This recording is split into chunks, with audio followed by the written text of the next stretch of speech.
good evening. It's the official catch-up. It's a rare episode recorded on a Tuesday night. We're late to the party, been busy over the weekend, but we're back as ever with all your non-league football chat in Scotland, covering obviously the Lowland League, the West Scotland, the East of Scotland and South of Scotland, and all the cups that are involved in between. I'm joined by Chris as always. Chris, how are we doing? You can tell it's the evening with my camera how dark my room is compared to yours.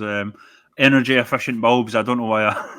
I've just came in from work, pretty much similar to yourself, Ben, I think, and it takes them a wee while to light up. So hence I'll be in darkness for a wee bit yet. So it's good. Obviously we didn't want to keep doing mammoth episodes, do we? Like hour and a half, hour and 40 minutes. We're trying to get weekly so that it's cut down to under an hour. That's the target.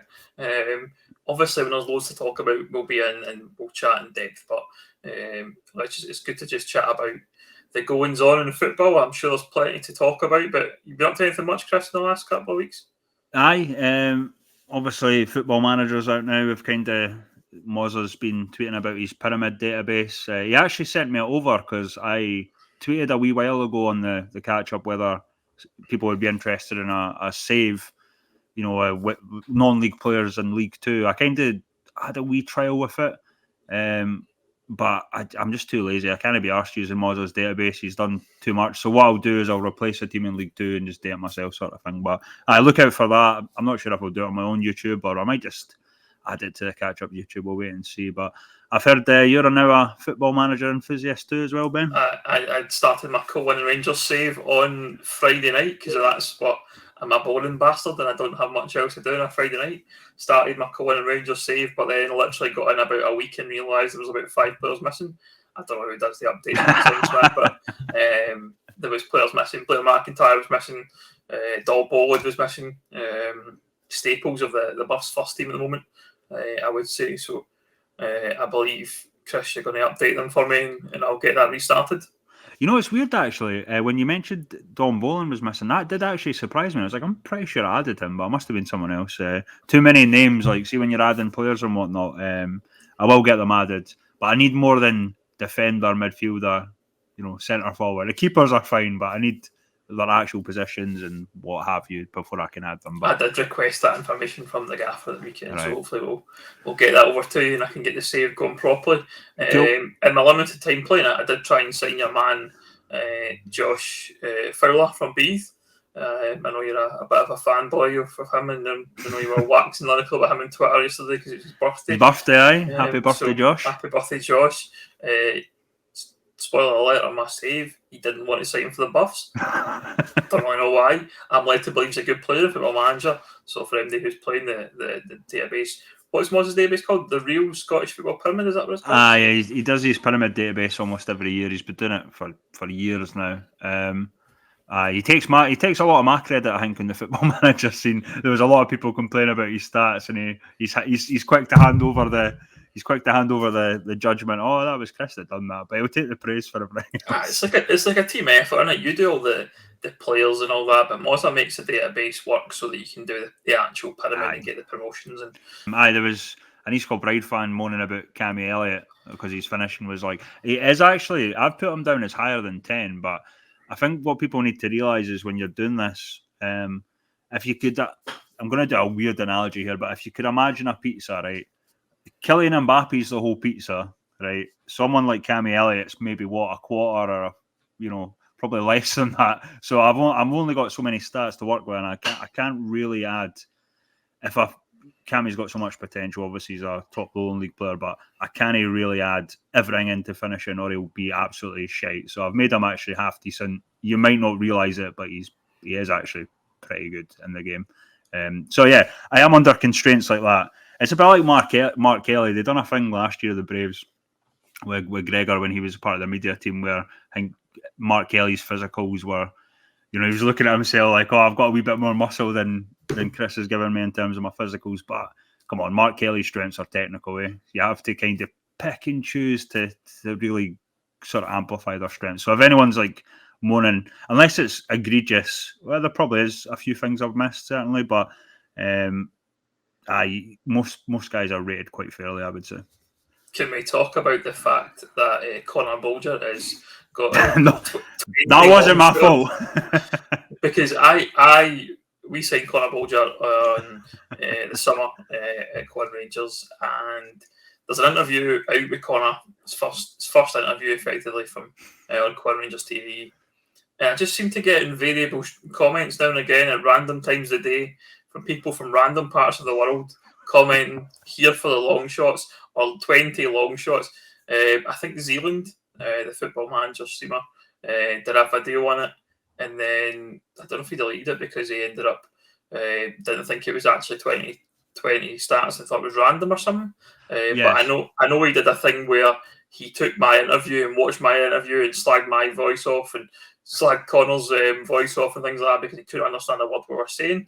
But that was quite funny. But there seems to be a bit of a little following building for Conor Bolger. He is out on loan at the moment at Gartcairn, so we'll be playing there. But so probably not many people will be able to sign him unless they're actually going to try and buy him because they're not going to get him on loan because he's already out on loan. But I thought that was quite interesting. 20 long shots for the Bolger. What's happened there is Craig Hunter, who does a team in the West, I think he's seen Conor before, and he was actually added. What he done is he added a minus rating to his long shots because he obviously felt he had really decent long shots, but because a lot of Conor's stats aren't actually added to the game, I think the games automatically gave him like really high long shots. So it's maybe not necessarily always 20, but it has been sort of seen in like I did have a word with Craig, like, what the hell are you doing to me, sort of thing. Just leave it as is, because I would love to have a cult following of Buffs fans appearing from nowhere because of one guy. Remember Mark Kerr, the following Mark Kerr had from Falkirk when he was at Football Manager many moons ago. I want that for Conor Bolger, so just leave it as is. Well, Alan always, one of the fellow researchers, always brings it up. He's responsible for the fame, but I can't take credit for Conor's fame, unfortunately. But a wee interesting fact about Zealand: I almost scored a goal against them with Tim Krul. I was playing Tim Krul like up front or something, or in midfield, and Tim Krul almost bagged one. I really wish it happened because I would constantly go on to Zealand about that. Yeah, it's one of those ones, Football Manager and whatnot, quite good at the game. But I think it's going to be tough. I know we're obviously not a Football Manager podcast, so we'll move on swiftly. But I think it will be tough. The save that I plan on doing, and anyone that's kind of looking to do a save in the West of Scotland Lowland League, depending on what team you are, I think it is going to be tough. The B teams obviously are highly rated. They have to be. A lot of people are bemoaning the fact that, you know, the B teams are just outrageous, but they kind of have to be for the players to reach the potential. Obviously, Zach Lovelace has to be at a certain current ability, so he reaches where he will be in the future. So there's a bit of that to it as well. But yeah, it's interesting. All my hard work slagged off by a few people. Kenny Morrison wasn't happy with his obviously reputation and stuff like that, so he was in the DMs. But look, it's an ongoing process. Certainly, I know I've actually fixed some mistakes already. When they'll be in the game, I'm not 100% sure. It might be the winter patch now. But yeah, always here to hear your criticisms. And you'll know if I've changed them because eventually, yeah. If it's stats and stuff like that, I would just say consider what I'm having to work with, obviously. Well, there's plenty to talk about on the Catchup. As I said, I've got the Lowland League, we've got the West Scotland, we've got the East Scotland and South Scotland. There's been a few different things happening across the league, but we'll start off in the Lowland League. There's been a full card of fixtures on Saturday, plus there was a midweek card as well over Tuesday and Wednesday. We'll probably cover off the Saturday fixtures predominantly, but we'll maybe touch on some of the results as well as we go through it. But we'll start off in Civil Service Strollers 2, Cowdenbeath 1. Great result as ever for Civil. Probably a result we expected, Chris. I think Civil are flying and going really well at the moment. Cowdenbeath, we felt had maybe picked up a bit of form and we're getting there, but come up against a team like Civil, just too much for them on the day. Yeah, it can be. Although we've praised them for getting results, they're not really anything outstanding in terms of how they play. I think they're an organised team, but they're not really. They don't have a shine to them really. They get wins, they play. I think they do the dirty stuff really well, if that makes sense. But Civil are a wee bit different. They do play really well. They're very sort of tactical in how they play. They've got some really good players. But did notice it was Matthew Cunningham's birthday the other day as well. I know we sort of said happy birthday to Josh Fowler. I kind of missed it with Matty, so happy birthday to him. He's obviously a long-standing Civil player, obviously. So obviously, I hope he had a decent birthday. But I always like that about Civil. They've obviously kept faith in some of the what I like to say the sort of old guard, your Matty Cunningham's, your Ross Guthries, your Alu Fays, and then obviously you've got your young talents coming in, Robbie Cole, Innes Lawson, and guys like that. So I'm always fond of what Civil do. I need to see them again. It's been a while since I've seen. Well, it's been a while since I've seen any team, but yeah, I'm always up for seeing Civil. Like, and in terms of the result, I think it's as expected. Probably, I think Civil they were on a bit of a run. They did lose recently as well, I think midweek, so back to winning ways. Yeah, we're seeing a lot of that, aren't we, where it's getting a wee bit take a win, take a loss sort of thing for a lot of teams. It's just the nature of the league at the moment. Next game then, Cumbernauld Colts 4, Cali Braves 1. You mentioned Civil Service Trolls getting a loss during the week. They were beaten by Cali Braves 3-1 on Wednesday. So another team kind of doing that kind of win-1 loss one, as you say, Chris, but Cumbernauld will be delighted to get a win, and a convincing one at that. Yeah, I kind of criticised them a wee bit in the last podcast, where we were kind of like their middle of the road, but that's a fantastic result. Braves, again, they've kind of fell away a wee bit. We're at a weird stage of the season, especially this season, where we say that teams fall away and they'll go out and get a result at the weekend, and then we'll praise them next week, and then it'll be back. We're at a really strange period of football at the moment, where teams are just taking points off each other. But excellent result for Cali Braves. Really, really good. Okay, the Braves probably put a lot into that game against Strollers, which it can be difficult when you're up against a team that you really want to beat, and then come into another. Was it a wee bit of complacency against a Colts team you probably expect Braves to beat? Possibly. They're kind of a wee bit like a sort of Lanarkshire rivalry there. I don't think Braves have many rivals. Building rivalries, Chris, are you? Yeah, no, but they're both Lanarkshire teams, but I guess the Colts love beating the likes of East Kilbride. They always seem to get a result against them, or usually do, I should say. So I've not read into it too much, but it could be similar with Cali Braves. But excellent result for Colts, considering we've probably been, I wouldn't say we've been harsh on them, but we're certainly not. We want them to do more to see where they're going, but that's one way to put a marker down against a Brave side that have been pretty decent. Probably not so much recently though. Next game, then they'll beat you to East Stirling 2.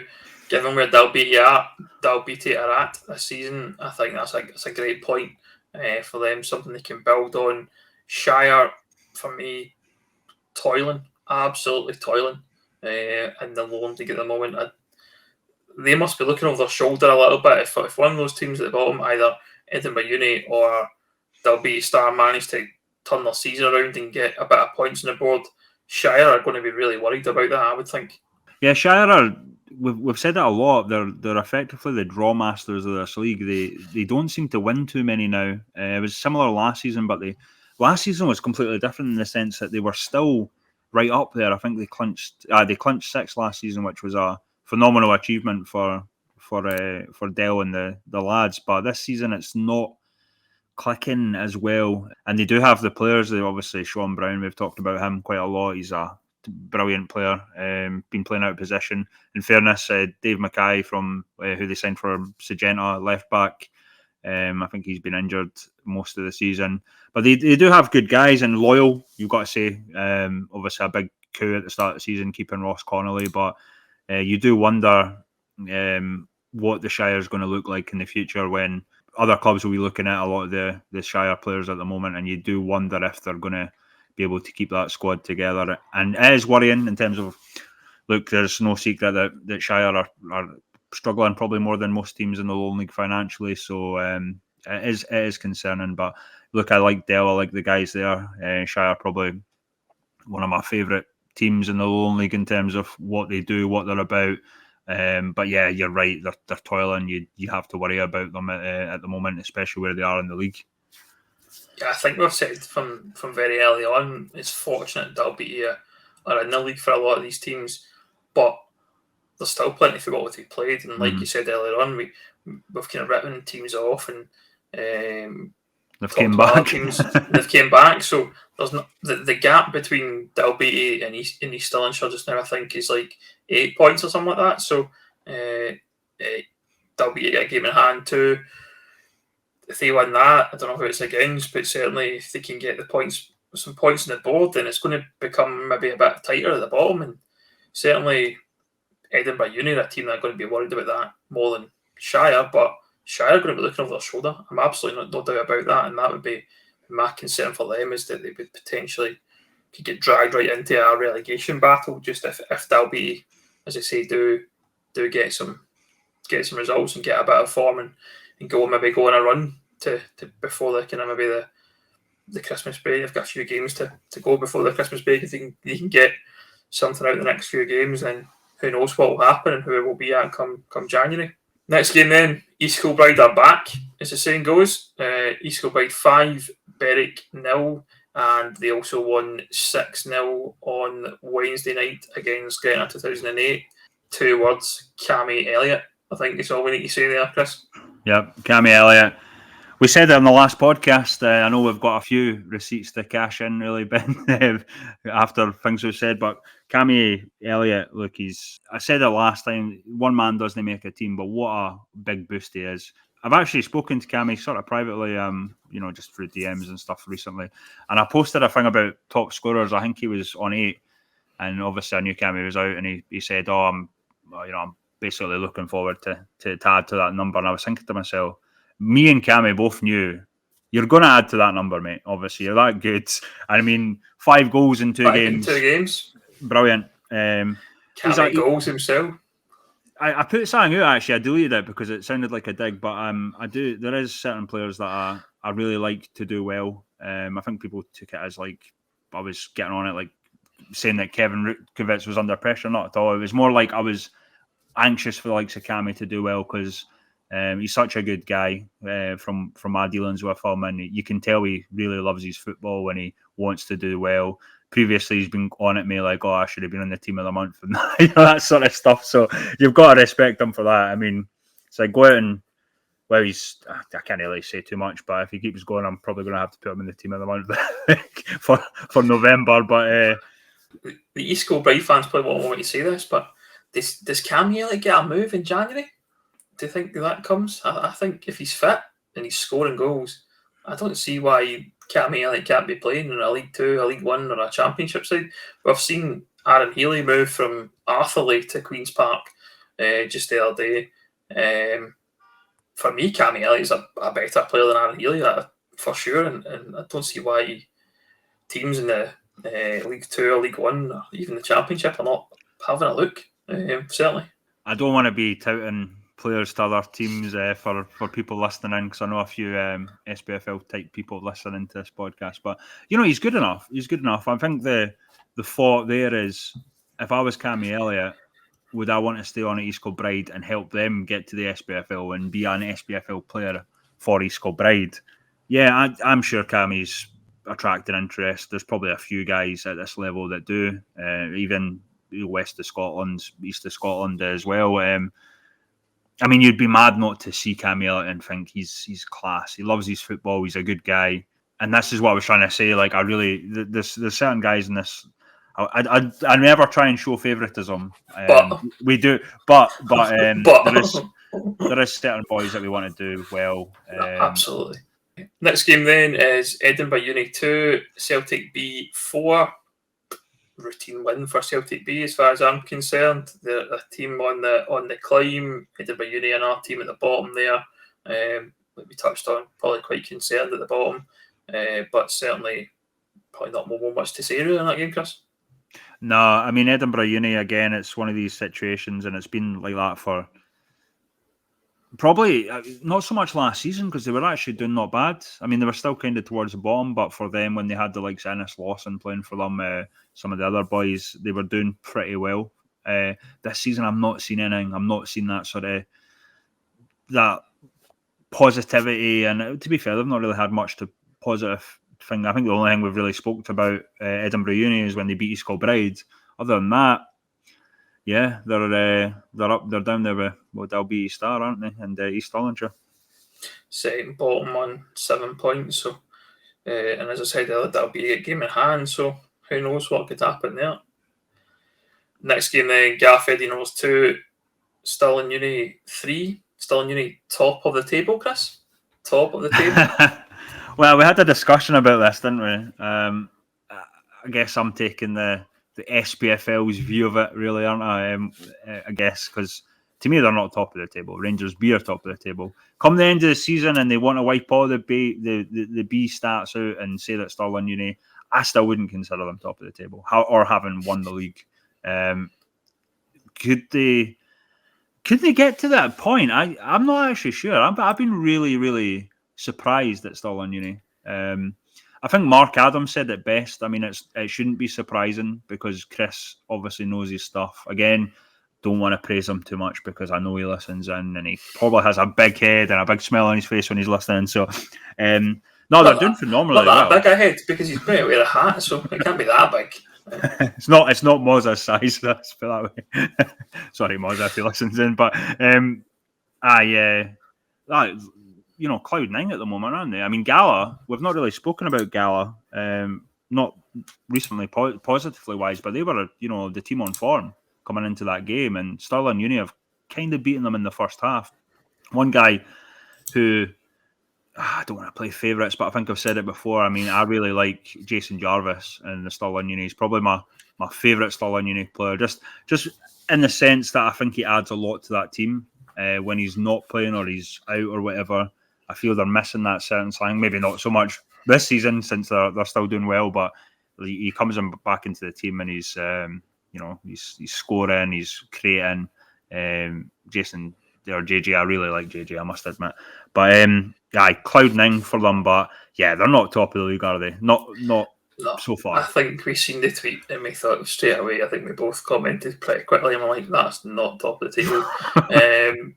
I mean, for me, if they fashion out and tell me that's a wee dig to say they don't really believe in Rangers B, then I might give them a little bit of credit for that. But they're second in the table, which is no. It's amazing, feat. yeah. It's impressive in terms of Stirling Uni to be there above East Kilbride and teams that we've been talking about for quite a while, and Stirling Uni kind of went about their business quite quietly. They've been just doing it without any sort of praise, and I think it probably comes back to that conversation we've had before about uni teams that people don't maybe give them the credit they deserve, and certainly we weren't sure maybe what would happen in terms of once the Bucks League started and whether or not what effect that would have on them. Probably this point in the season is probably going to be okay, but I think my concern would be that longevity of that if they are to go and mount a title challenge, which they're absolutely well within their rights to do, and I think they'll be capable of that as the season comes to a conclusion. But as I say, not 100% convinced on the squad and how it will work with the Bucks League if they get into kind of the deeper waters of the season. Yeah, I mean, I think that's true for a lot of teams. In fairness to Stirling Uni, I think we have to point out that they have beaten the likes of East Kilbride. They have beaten Spartan. So, I mean, it's not again, it goes back to what Mark said. It's not a fluke what they're doing. But yeah, again, it's kind of like what I said about Strollers last week. Can they maintain it? Would be my, I wouldn't say concern, but I'd be interested to see if they could maintain it. If they can, I mean, it's weird at the moment. Like, there's no one team taking the initiative to actually go in and try and win this league title. Obviously, Rangers B can't. They can finish top, and they are top, but apparently they can't win. Trophy. They'll win the league. Technically, I don't actually know about that. They must win the league if they finish top, regardless of whether or not they I would think so. I would think so. Trophies, medals, and all that would go to Rangers B players, and the promotion spot would go to the champion club. Or the nominated champion club, as it were. We're not 100% sure how that'll go. Obviously, we're waiting for a SFA pyramid review, which I can update everyone to say we still haven't had a response on yet. However, I did note that the press department commented on a story that was on BBC Scotland radio, or BBC Radio Scotland yesterday around, we're going to go into probably diverse here a little bit, but there was a allegation of racism against two Invictus players from. Oh, I did hear about that. Yeah. So it was Port Glasgow game and like Vale of Clyde games, and the Port Glasgow team have kind of denied the fan made a racist comment. And the two players who are racially abused, Chris and Shane Jackson, the twins play for Invictus, were on the radio talking about it. And I'm pretty sure what happened while the radio were interviewing was somebody at the SFA has heard that and then got in contact with the BBC to tell them we're going to carry out an investigation. Now, obviously, we absolutely deplore. That's the word. That's the word I was looking for. Racism in any level of football or in walk of life, doesn't matter what it is. It's not called for. The suggestion is that maybe it was done by a player and a fan in one of the games and a fan in the other game, which is just unnecessary and absolutely not called for at all. But I would like to call out the SFA for the fact that they did respond to that and still haven't replied to my email. So that's pretty poor. But yeah, we'll keep an eye on that story and we'll probably cover it off in another one once we hear the kind of full outcome of the investigation that's going to be taking place by the SFA on that one. I didn't hear the radio side of it, but I think I saw an article, on Twitter or whatever that was. Yeah. I didn't really know much about it at the time, hence so I never gave it. I just got a link, to be fair. Someone sent me a link to BBC Radio Scotland, and it was John Beattie that was interviewing. He does the kind of drive time show there, and they had a quick discussion about it. And I think that's the thing you always find in this level of sport, that the mainstream media are quite happy to pick up on the negative stories and never really look at the positive stories that happen in this level of football, which is right in a way to highlight any sort of racism and stamp that out. That's something we want to happen all across football and sport and society. But certainly, I never see that from the mainstream media. It was the same. I mean, I'm a hockey fan, and there was a kind of negative story about Glasgow Clan a few weeks back around a player they signed and stuff, and it was on the 6 o'clock news everywhere. But don't see much about the results or wins on a Saturday night. If Clan wins on the news, it's always the negative stuff. If there's been a fight and things like that, then they pick up on these things. So that's just obviously the way the mainstream media works. But yeah, just to reiterate that point again, we absolutely deplore racism, and hopefully the fan and player involved get fully punished. Yep. And just to touch, because we never really touched on Gala there. They've been in fantastic form. We kind of didn't really see it gelling at the start of the season. They had a few poor results, but they really picked up recently, and fair play to them. They have a really hard spell, starting with that Stirling Uni game. They came back into the game, in fairness to them. I think that one of the massive positives is obviously the Netherdale stand is now open again. I don't think we touched on that previously. So that's a massive gain for the Netherdale. And the Gala fans, it's a massive lift. But yeah, it seems like things are starting to gel a wee bit there, which is good to see. They've obviously, got some players back and whatnot that they were missing. Xander Murray, for example, is back. But I would say they've got a really, really hard sort of set of fixtures coming up. They're playing East Kilbride, Civil Service Strollers, all this sort of top teams. So it'll be interesting to see if they can pull out a few results after a really good spell of form, getting back into the sort of top half of the league. Next game then, Hearts beat 2, getting a 1. Getting also are playing on the midweek and lost, as we say, they are 6-0 to East Kilbride. I still don't know an awful lot about Hearts B. I think this is the thing from them coming into the league. You don't see an awful lot about what they're doing or the results or performances or anything like that, whereas you do see a bit more from Rangers B and Celtic B in terms of content and things like that. But Gretna, probably, like we were saying earlier on, with a team that are kind of going backwards again. I think they're struggling a bit to get any sort of results. So they got, I think, a draw against Broomhill, was it, a few weeks back, and they've been on a kind of losing run since then. And I'm not looking to take any sort of glory in the fact that that Gretna are poor. I don't want to see them be poor, but I'm not surprised. I think it's a thing to point out. They've lost Ali Adams. I think he went to Bo'ness United on it. Their goalkeeper, who I think was a good player and a good signing for them so far. But certainly Gretna, one of these teams. I think that the form they hit probably going to help them over the course of the season to stay out of trouble. But certainly, I'm not shocked that they're on a bad run at the moment. Yeah, it was an interesting one because I think overall the performance wasn't that bad. I heard Jack May, the young keeper that sort of started the season with Gretna before they got Ali in, played all right. Ali's a big loss. He seemed to really come back into football from a wee short spell out, and he looked motivated. You could kind of see it on his Twitter. To me, you need that sort of player at your team, and it is interesting that he left. Obviously, he started the game for Bo'ness the other day on Saturday. So, I think the one. I hope no one takes this the wrong way, but I don't like the fact that Gretna are coming across as overly positive. I mean, even the thing that kind of triggered me, not so much the Hearts result, because by all accounts, I think they've played well and they've lost. But I mean, when you're getting pumped off East Kilbride, I mean, come on. How are you going to be talking about? Oh, it's a positive. We can take positives from that. I am totally against that.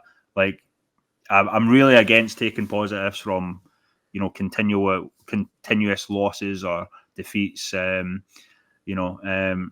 that, all due respect to guys like Robbie Park and the gaffer and that, they obviously know their stuff. Which and Jonathan obviously who listens in, but yeah, I mean, come on, you can't be positive about getting beat 6-0. And I know Cami Elliot, we talked about him. He's come back and they're obviously been up for it. East Kilbride, we know about their quality, but nah, come on, I'm not having that. Being positive and talking about processes and stuff like that when you've just been pumped. It's not the time and place for me to, and it really annoys me being the sort of competitive person that I am, I guess. And I mean, if Spurs I go back to Spurs because you know what I'm like with Spurs, but it's probably a different situation. But even if they got defeated 1-0 and the people were talking about, trust the process and quality, I mean, I'm not having that. Nah, no chance. It's a defeat.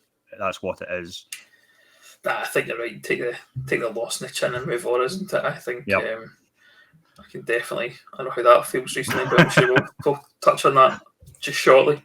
Next game then, Rangers B 4, Bo'ness United 2. Another win for Rangers B. I mean, for me, they've been the team all season and no shock. Obviously, they drew last week. They drew, but certainly a team that are going to continue to be on form, and it doesn't matter who plays them. They're going to come up against a tough side with quality players, and it seems like they've got a team as well. And I think that's the thing you always wonder with the kind of the level of football and things like that, and being a team of individuals perhaps, but they seem to have that team kind of cohesion and able to play at this level as well. I think that's the important thing. And when they're maybe going to get into tougher, more battling games, they're still going out and dominating the ball and scoring goals like they have done against Bo'ness. And yeah, no shock for me as the saying goes. The only question really in that game is where are Rangers be in the league if they're not top of the league? I mean,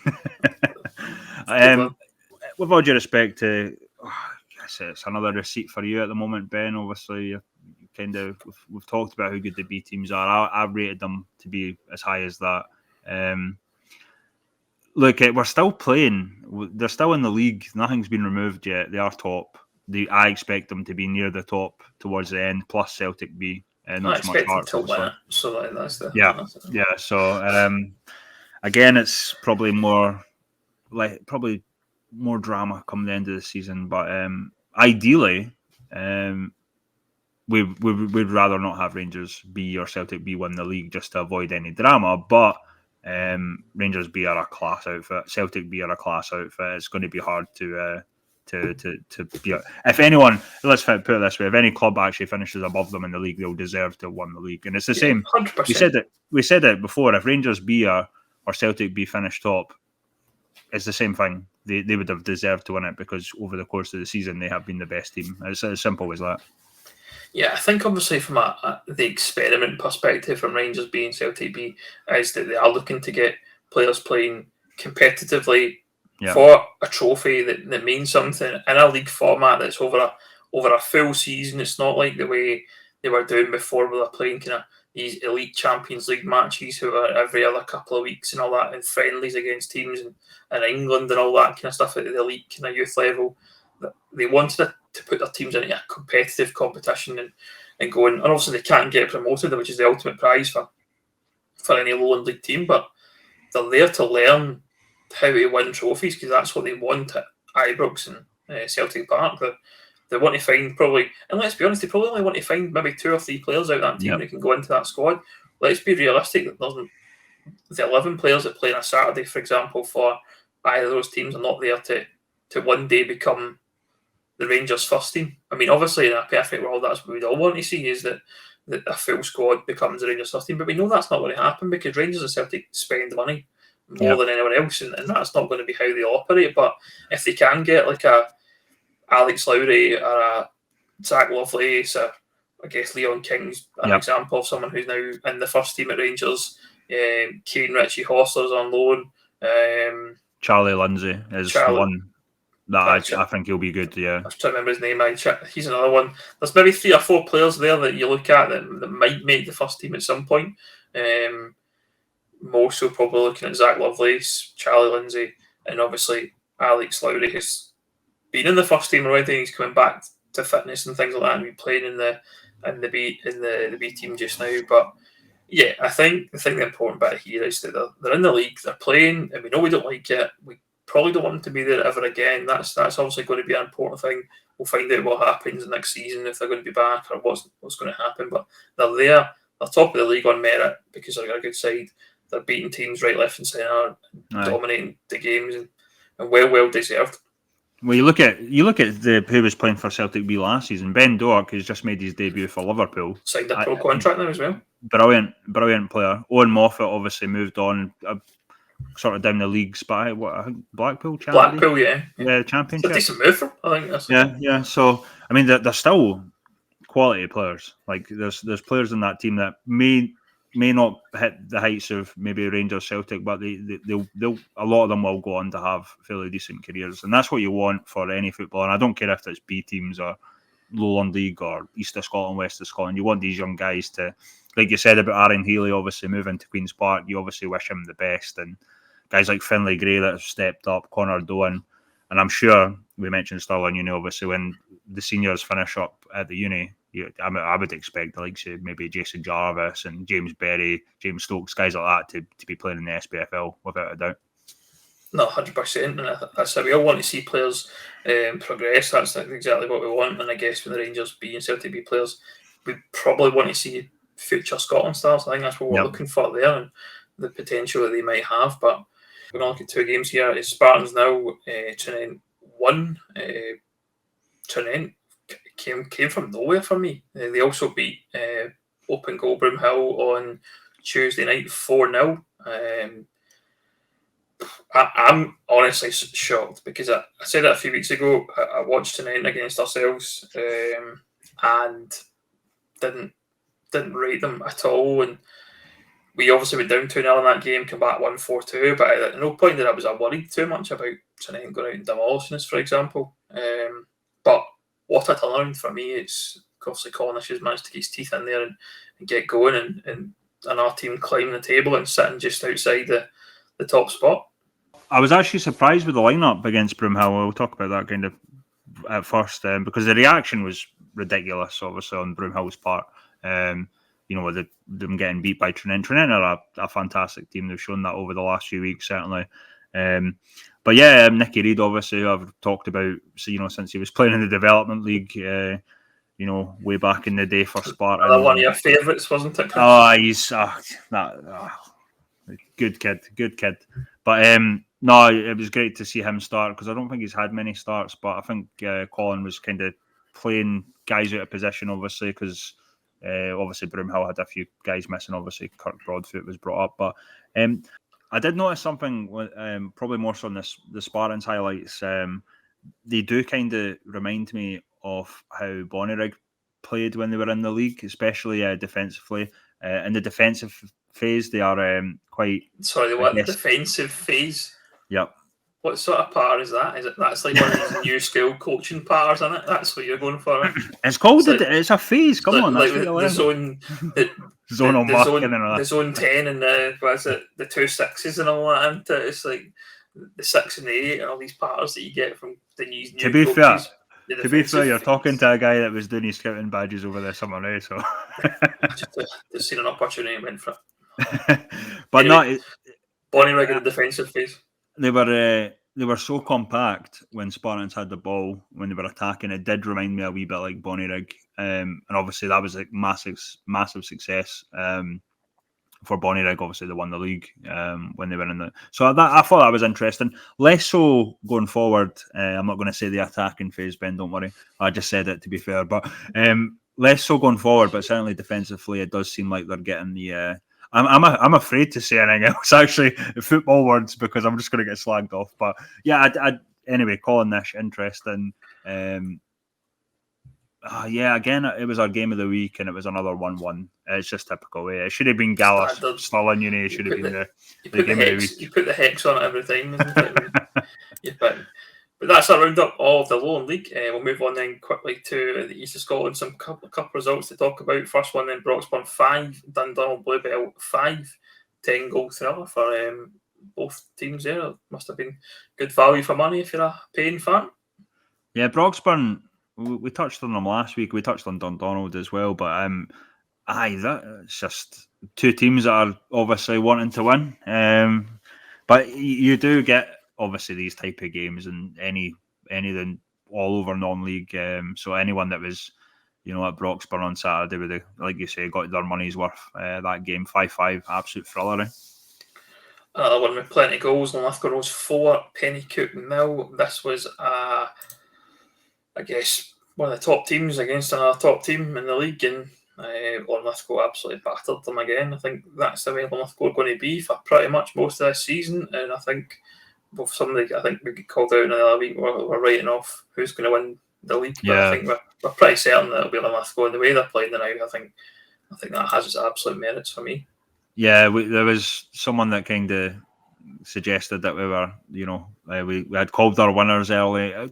Look, we know there's a long season ahead, but we've called our winners pretty much at the start of the season, and at the moment, most of them are right up there. So yeah, absolutely on track in terms of that. So yeah, I mean, I think we can both touch on that probably in a bit, but they're another team that we obviously think are going to do well. It's a sore one for Pennycook, obviously, because they have aspirations just like Linlithgow to get up the leagues, but Linlithgow have said it since the start of the season, against a few people's annoyance, but to me they are the best team in the East of Scotland, and it really is up to the likes of Pennycook to prove me wrong and prove themselves wrong, I guess. But Linlithgow, I guess this will be our favourite players, but guys like Mark Stowe, I always sort of highlight him. He's just immense player, immense talent. I always seem to go for wingers, like Nicky Reid, Mark Stowe, sort of winger forwards. I'll need to pick. Well, actually, I've got Andy Forbes. Yeah, I've got Andy Forbes as a defender, but to be fair, I was only praising him because he was scoring goals. So I'll need to pick out a few sort of defensive players too. Jamie Walker's usually a good one for the Braves. I like Jamie Walker as well. So. One other game to touch on then, Lothian Thistle, Hutchinson Vale 1-2-0 against Oakley United. Good result for Hutchie Vale, and I guess they're just trying to keep themselves out of any sort of trouble at that bottom end of the table. But it's important to get the points on the board against teams below you, because you want to try and win as many as possible, and it's going to be harder obviously against teams further up the league. But if you can get the results on the board, it just keeps you out of that relegation battle. But there's, I think, 4 teams on 14 points at the moment, from 11th to 14th, and then there's a couple of teams just kind of a little bit above that. So it's going to be quite tight at the bottom of that East of Scotland Premier. Yeah, Lothian, I knew they had won. They must have heard that we talked about them last week, because we got a tagged in their highlights reel. I guess. Okay. Dode usually used to do that. Used to tag us in the highlights reel. It's not been happening so much this season because they've not really been winning, but now that they are, I'm assuming Dode's going to be tagging the catch up and fair play. No, I like Lothian Thistle, I must admit. So it is good to see them get that result there against Oakley. A team, I wouldn't say close to my heart, but certainly a Fife team. It's kind of disappointing them, but they've lost, a few good players in that just as they came up, got promoted to East of Scotland. Last game then, Socky 4, Inverkeithing, Hillfield Swifts 0. Another good result for Socky. Yeah, fantastic. Obviously, there was a wee bit of shenanigans played by myself. When they were announcing that Ross Kavanagh had signed a 2-year deal with, of course it was with Socky, but look, we've talked up Ross a lot, we've talked up Socky a lot. Absolutely great that the management team, Fraser Duncan, and are staying on for another year, another season. Ross Kavanagh signed a 2-year deal, so that kind of secures him for a few seasons at least. It's great to see it. Everything's going right at Socky at the moment. They're climbing up the leagues. They're getting good results. Still in the Scottish Cup as well. I'm gonna start putting money on them winning the whole thing. But no, look, I think the atmosphere at the club. I think we've talked about the culture at clubs before, and I think at the moment everything's going really well. Sorry, I think I'm at debt there for a minute. I just thought that's what. Have you been watching that? Eh? Aye, of course I have. Oh, I've not been watching. Sorry for all those who don't or despise I'm a celebrity, but that was another gift from Chris that I had to jump on. But no, the culture club. I don't know. The culture. It was like a delayed laugh. Clubs. The culture at the football club. Everything's going well for them. They're winning. They've secured their management team. They've secured one of the top strikers in East of Scotland. So yeah, I did see that quite. Sorry, delayed fuse there on that one. But yeah, Socky doing well. Let's enter it. It'll be interesting to see. I noticed there was an out of context West of Scotland Football League Twitter account that has been spawned in the last few weeks with different things. Some things that happen in West Scotland. Now it'll be interesting to see if that clip makes it in of me singing Cami Elliot on the podcast, but we'll see. Right, moving on then to the West of Scotland Premier League and the West Scotland League Cup. Chris, where do you want to start? Oh, I think we'll start with since we've talked about them quite a lot. Their perceived downfall, but obviously Talbot, really good result midweek against a certain buff side, I would say. Aye, it was a sore one for us. I think from a club perspective, you know the calibre of players that Talbot got, and we have been critical of them, so probably I'm absolutely deserved of the stick that I'll get for that. We make early mistakes, give away a free kick to Talbot outside the box, and when you've got someone like Mick Wardrope on your team, like you can't be giving away free kicks like that to a guy that we know can absolutely ping it into all bin for fun. Like you do that becomes obviously you're 1-0 down inside 3, then you give away a penalty inside 16 or 17 minutes. You're 2-0 down by a team against a team like Talbot, and we just weren't at it. So I think it was one of those games. 6-0 probably was too big a score, because I think 2 of the goals you're trying to get back in the game at 3-0 or 3-0 and 4-0, and then you're giving away just sloppy goals because you're taking risks. The last goal's a penalty that's never a penalty and things like that. So it's one of those games you put it down to a blip. We bounced back on Saturday against Atherley. We beat them 4-1 in the West Scotland League Cup. So yeah, it was fair play to Talbot. They were excellent all over the park. We know they've got good players, and we know obviously that we've said about Tucker being a great manager. Do I still think that Talbot are going to win the league? I don't personally. No. I think it's Darville's to lose. We'll maybe come on to more about them just in a bit, but certainly great side, fair play up in Lecken. A great result for them and a bad night for us, but we move on. How big of a boost is it to have, like, obviously Mark Shanklin's came back into the fray? So that's, I mean, he's a Talbot legend, isn't he? Absolutely. Player. Great player. He works well with started Brian Boylan. he then went off injured, I think, about 55 minutes. They brought in Keir Sampson, another great forward in this league and this level. And both of them are excellent up front. And great to see Mark back playing and playing to the ability that everyone knows he has. Because I think when he took a step out of football and stuff like that we kind of thought maybe was that the kind of end of Mark Shankland at this level of football. And I wasn't 100% sure we'd see him back, because I think you can tell he's not been the fittest of players ever. So I think that may have been a bit of a struggle for him. But fair play, you see him on Twitter, he's out running, he's out doing fitness, and he's still not like an athlete by any stretch of the imagination. But he's fit, he's playing, he's starting, he's scoring goals, and that's what Talbot needed. Certainly because they were struggling up until the point Shankers came back into the team. So yeah, absolutely fair play to him, and fair play to Talbot. They'll be absolutely fine. They're up to, I think, 4th in the table now. They've got a couple of games in hand on certainly Hurlford and Darvel. But yeah, it's a long season, I think, is the important bit. And I think from our perspective, again, like we'll be fine. Who knows what we can do? I still think we'll be up there. I put that down here. I've only played, I think, 7 league games. There's no panic stations for me when it comes to the buffs, and we'll keep going. We'll more cup competitions to come up. Got Musselburgh on Saturday, which will be a different game for us. We haven't played Musselburgh before, so it'll be good to see a different side of Buffs Park, but not overly worried. Interesting. I guess there is a few sort of talking points in the west of Scotland. What should we cover first? Pollok, Darvel, Largs Thistle. Do we go? we'll go through. I guess from my league perspective, the West Scotland League, Premier League is when we Premier Division. It's something we cover a lot in more detail. So Darvel winning 4-3 against Rob Roy. For me, it was 4-3 in the end for Darvel, which is quite tight. Darvel not known to leak goals like that. I don't know what's going on with that, but certainly a win we expected. Rob Roy obviously started the season brilliantly. Fell away probably as the table starts to even itself out in terms of games played and things like that. But Darvel. It'll be interesting. I think you'd mentioned Pollok. I think we'll move on to the big talking point around Pollok at the moment.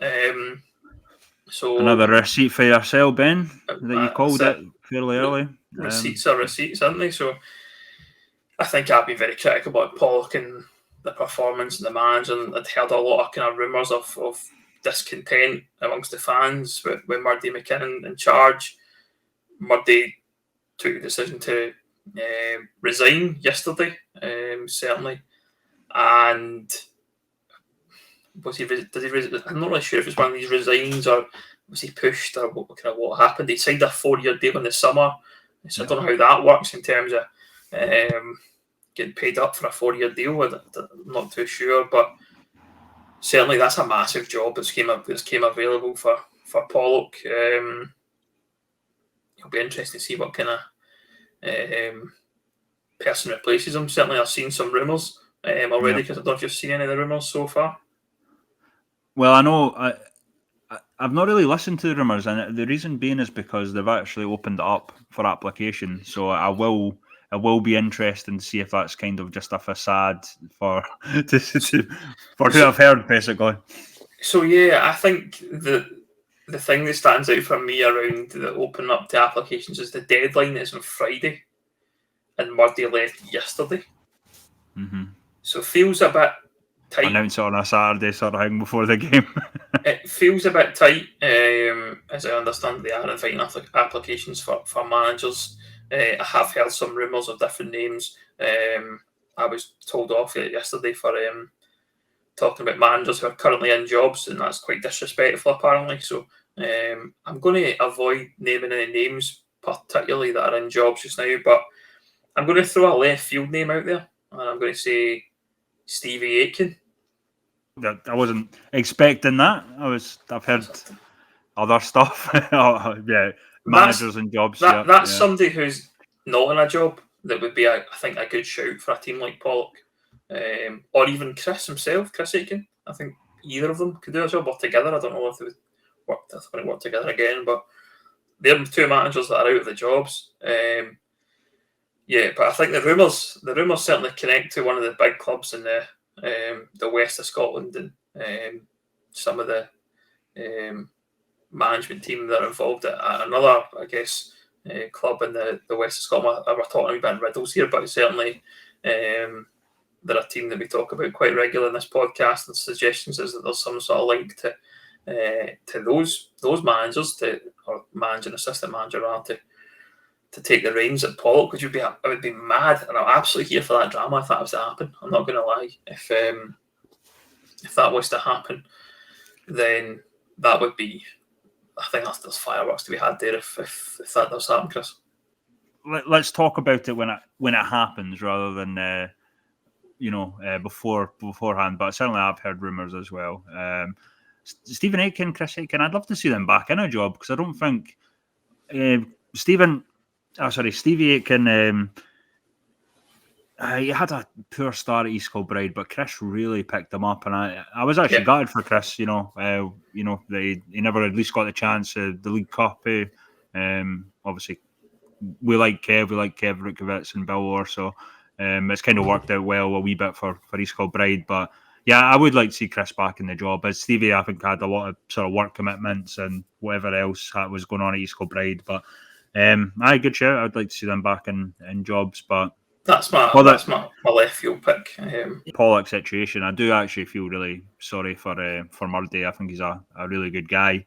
I've had a few interactions with him, mainly sort of football manager wise a wee while ago. But I mean, look, I thought he would have got more of a chance simply because of the Scottish Cup. Everyone saw it when they beat Annan and how good they were. But yeah, as I say, you called it. You called it early, Ben. You called Meda early as well. So you've got a fair few receipts, as I keep saying. I think the thing for me about Pollok, there's a few things at play here. I think, firstly, they were wrong to give him that new deal in the summer. I think that's a mistake, and that's been justified now, the fact they've got rid of him, 4 months into a 4-year deal. I think that seemed like a crazy decision. They hadn't won anything in years at Pollok. Pollok fans are used to success, and I think that was something that was very telling amongst the fan base, that they were a team that they were knew about. They always relied on success and support and things like that. They obviously got their SFA license this year, which meant they were going to the Scottish Cup, things like that. So they didn't start the season brilliantly, Pollok, and I seen them against the Buffs a few weeks back and didn't see an awful lot that really jumped out to me. I think we mentioned a couple of individual players that were really good, but in terms of a team, didn't see an awful lot from them. I think the Scottish Cup results probably papered over the cracks a little bit for me. Yeah. And that was the thing. But Pollok probably had to do this now because they couldn't wait till after the Ayr game, for example. And if they get pumped off Ayr, they can't sack him on the Monday after losing 4-0 to Ayr, because Ayr are top of the championship and absolutely flying. As much as that pains me as a Kelly fan to say that, Ayr are brilliant just now. And will absolutely demolish Pollok as far as I'm concerned.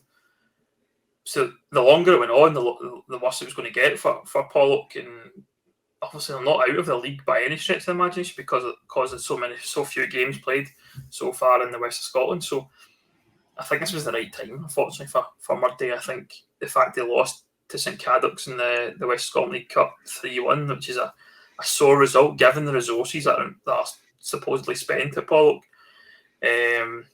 Even obviously St Cadoc's have got a bit of money behind them, but they should be beating a team like St Cadoc's as far as I'm concerned in a cup competition. They played a full strength team pretty much, and they lost that game. So I think the writing's been on the wall for Murdie for a while, and unfortunately for him, I do agree with you. I feel sorry for him because I genuinely believe he should have went in the summer. I think that would have been the right time for him to walk away, or for Paul to say, we're going in a different direction. There was probably managers available in the summer. I think I've mentioned it before. Chris Stream was available, and he's a great manager, and he's at B now. But certainly somebody that Paul could have went and got it in the summer, who was available and could have been brought in and had the pre-season to build a squad. Any manager coming now is going to have to work with the players they've got, try and get something out of them, and try and make small tweaks. They brought in like Darren Miller recently as well at Pollok, so they're obviously spending a bit of cash to get guys in, and I know Danny And they have McKenzie done. I think they have done in the yeah, summer. so, It's clear, isn't it? So I think that'll be the problem, is that they've brought guys in that maybe overspent as well. I think. Yeah. I'm not going to publicise what figures have been spent on individual players, but certainly from what I've heard, that good money has been spent. At Paul, not Darvel levels of money by any means, but they're paying transfer fees for guys and bringing them in. And Pollok will want success, and I think that's important. Yeah. The committee and the fans, with the SFA licence as well, they're a team that probably want to go up the leagues and get promoted. But yeah, all the best to Murdie, as I say, but I'm not shocked at this point in time that he's moved on. Interesting. But we'll keep an eye on what goes on, I'm sure, on the next couple of weeks or days or weeks, I guess, and to see what's what with that appointment. But there'll be certainly, I'd imagine, a few names in the hat for that, whether it's applications or targets they'll have. But I'm intrigued, shall we say, to see how it goes. Right, elsewhere in the West Scotland League, quickly, there was only a few games last Wednesday. Cumnock 2, Pollok 2. We just touched on Pollok. Cumnock, a decent point for Pollok away at Cumnock. Glenafton 1, Hurlford 1. Glenafton, a team toiling, I think, at the bottom just now, Chris. Yeah, I think we always discuss this, but I've got a massive habit of confusing Glenafton and Hurlford. I don't know why. It's just one of those things. They're both playing red. Both playing red. Deepest, darkest there, sure. both obviously successful, Scottish junior teams in the past and that. So and the likes of the junior cups and whatnot. So I always seem to confuse them, and it happens so often. I mean, even when I'm like doing transfers and stuff, I'm like, wait, he doesn't play for Hurlford, he plays for Glenafton, stuff like that, But yeah, they are toiling a wee bit. It's not surprising, but you do expect them to probably be better than the teams below them. Still, the teams that came up, obviously, your Peters Hills and whatnot, Cambuslang Rangers. I think Arfley, I think I've said it. We called it earlier in the season, but out of the three that came up, I think they've got the biggest chance of staying up. Although Aaron Healy leaving's a big loss, isn't it? Massive loss for me.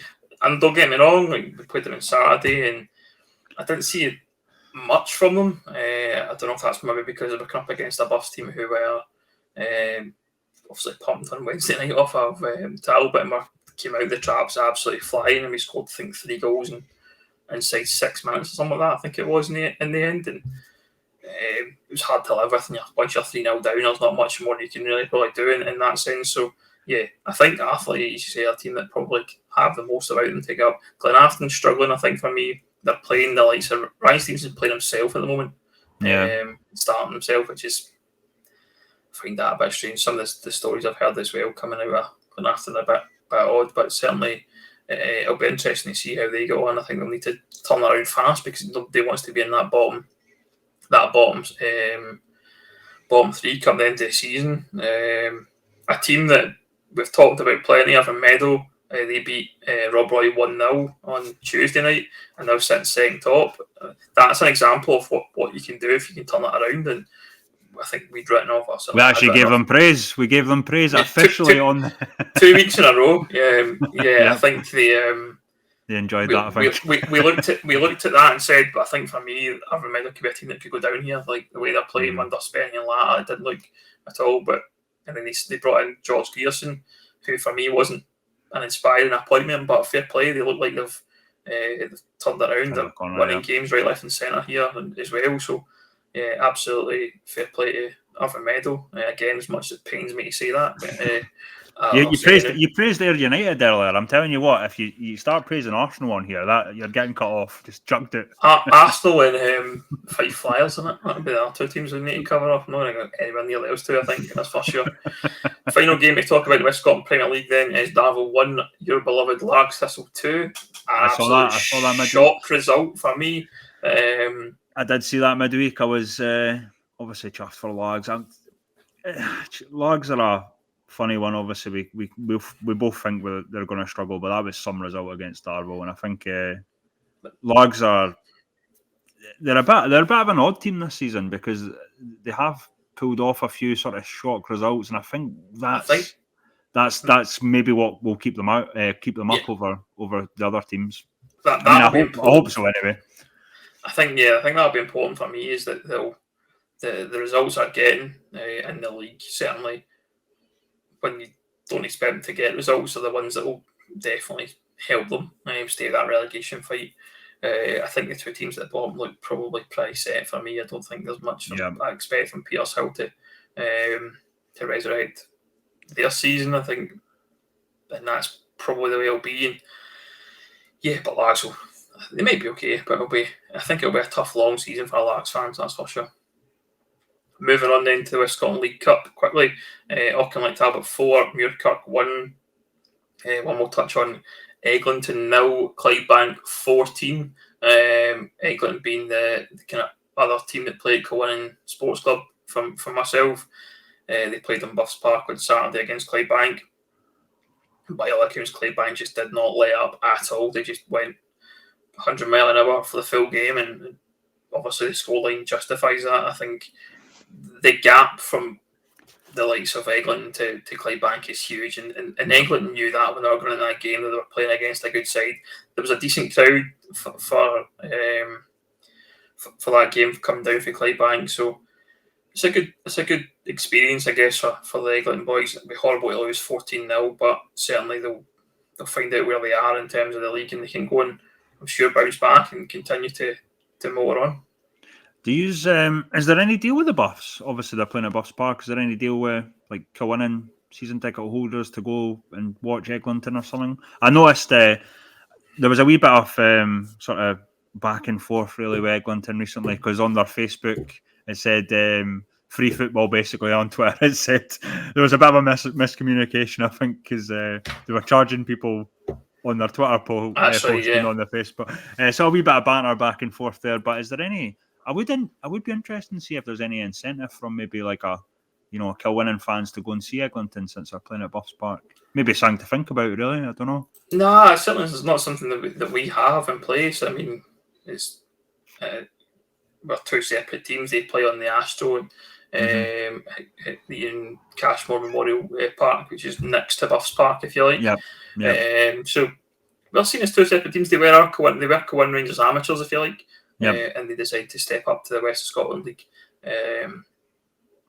this season. So, I think they're definitely seen as two separate entities. We share the same training facilities, I guess, and we get on with the guys involved in the committees and stuff like that. They're all good people down there. So, never been anything particular. I think the majority of Bus fans would probably go and watch. Our Bus fans would go to away games anyway. On our bus and stuff like that. So I don't know how well that would be, but maybe as you say, something to think about.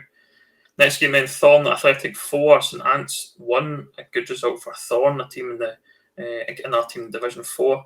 West Scotland Premier getting a result against a team like St Ants is pretty decent. Yeah, St Ants. I quite like the guys at St Ants. Obviously, we know what they do social media wise, really great. We've seen a couple of videos where they've been having their celebrations, but that's a sore one. That's definitely a sore one that I was not expecting at all, really. And we'll just rattle through all the scores.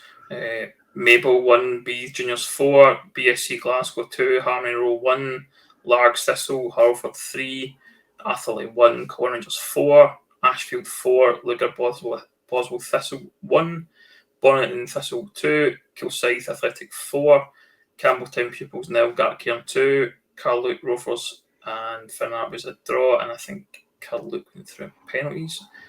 Cumbernauld United 6, St Peters 0, Rossvale 1, Girvan 0, Glenafton 2, Glenvale 1, Cumnock 1, Irvine Meadow 0, Kelly Rovers 1, Wishaw 1, Lark Hall Thistle 1, Drumchapel 7, Rutherglen Glencairn 4, Maryhill 1, St Roch's 2, New Mange United 0, Petershill and Forfar Wonders with a 2 each draw. I think Petershill went through on pens. Pollok 1, St Cadoc's 3, as we mentioned. Port Glasgow 1, York Athletic 2, Renfrew 3 rows 0, South Coast Victoria 1, Kilburn Lightside 4, Shotsborn Accord 2, Drossing Winton Rovers 1, Troon 4, Glasgow Pershore 2, Whitla's Victoria 1, Blantyre 2. How many games was there here, man? Jeez. One more. West Park United 4, Benburn 3. A great result for West Park, I would say, there against another team at the bottom end of the divisions. And the West of Scotland beating basically a championship side, a Division 1 side, and Benburn, who were unlucky to get relegated last season. But as I say, that's the roundup of the West Scotland Cup. Just a player we've talked about recently was Kieran Bebekery amongst the scoring for Cumbernauld United in the Cup, out of interest. I thought you were going to say elite striker Sam Jameson. I was expecting you to say there. Kieran Bebekery, I believe, got 1 goal for Cumbernauld. His first, I think, since returning against St Peter. So Bebekery back on the score sheet, as the saying goes. Well, that's it for us on the official catch-up for another week. Thanks for listening or watching. Get us in all the usual places on Twitter, Facebook, all the different podcasts, YouTube. Remember, do the like and subscribe stuff on YouTube as well if you are watching us. But we'll be back next week for another episode of the official catch-up. Cheers.